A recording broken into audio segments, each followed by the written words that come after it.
এইখন যাত্ৰা গাড়ীখন যিখন আমাৰ গুৱাহাটীৰ পৰা খানাপাৰাৰ পৰা আমি 8:45 উঠিছিলোঁ আৰু গাড়ীখন এইফালে সম্পূৰ্ণৰূপে বিধ্বস্ত হৈ গৈছে। এই চাওক গাড়ীখন আগফালে কেবিন চব ভাঙি আগফালৰ মানুহখিনি পলাই গ'ল বুলি ক'লে এইফালে। আৰু এই গছজোপাই আমাক ৰক্ষা কৰিলে। এই গছজোপাৰ কাৰণে গাড়ীখন ইয়াৰ ওপৰতে থাকিলে, ইম্বেলেঞ্চ হৈ পেলাই পৰিলে। প্ৰায় 200 মিটাৰমান চুঁচৰি আহি পেলাই ইয়াত খুন্দা মাৰি পেলাই গাড়ীখন বাগৰি গ'ল। গাড়ীখন আপোনাৰ 10:15 এনেকুৱা সময়তে হৈছিলে। আমাৰ নাওবৈচা আৰক্ষী থানাৰ মানুহ ইয়াত আহি পেলাই উদ্ধাৰ কাৰ্যত সহযোগ কৰিছেহি।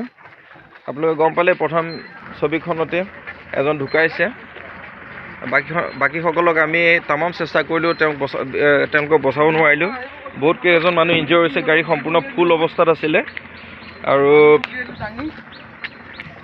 এই চাওক চাৰিওফালে তেজৰ চেকুৰা আৰু বহুত ইনজিঅৰ হৈছে। প্ৰায় 18-20জন মানুহ ইনজিঅৰ হৈছে। 3-4বাৰকৈ মেডিকেললৈ নিবলগীয়া হৈছে মানুহবোৰক। এয়া গাড়ী নাম্বাৰ AR01W1144 আৰু এইখন ট্ৰেইন আপোনাৰ 6:05 মানত আহি পেলাই ইয়াৰ ডেড বডিটো ইয়াৰ পৰা এইখন গাড়ীখন দাঙি পেলাই ডেড বডিটো উলিয়াইছে। এইখন সেই আগৰ গুৱাহাটীৰ পৰা আহি থকা গাড়ী, আমাৰ যাত্ৰা গাড়ীখন 250 মিটাৰমান দূৰৰ পৰা আহি নিয়ন্ত্ৰণ হেৰুৱাই অথালি পথালি কৰি চাওক চিচা সেই তাৰ পৰা ভাগি আছে। ইয়াৰ পৰা এনেকৈ ইয়াৰ পৰা গৈ সেইখন আমাৰ গাড়ীখন কমলাবাৰী গৈ থকা যাত্ৰা গাড়ীখন আৰু নিয়ন্ত্ৰণ হেৰুৱাই আপোনাৰ খাৱৈত নপৰিলে গছজোপাই বচালে। আৰু গছজোপা নথকা হ'লে বহুতৰ জীৱন নাশ হৈ গ'ল হয়, বহুতে জীৱন হেৰুৱালে হয়। ভাগ্যবশতঃ গাড়ীখন ৰাস্তাৰ ওপৰতে বাগৰিলেগৈ। সম্পূৰ্ণ এতিয়া গুৱাহাটী অভিমুখী হৈ আছে, উল্টা হৈ গ'ল গাড়ীখন।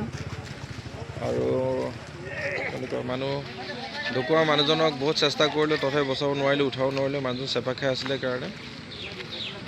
আৰু পিছত গম পোৱা মতে খাৱৈত পৰা হ'লেতো মানুহ বহুত গ'ল হয়। এইফালে খাৱৈটো খাৱৈ এটা আছে, সেইফালেদি কেইবিধৰ মানুহকেইটা পলাই গ'ল, মানে গাড়ী চালক সহ।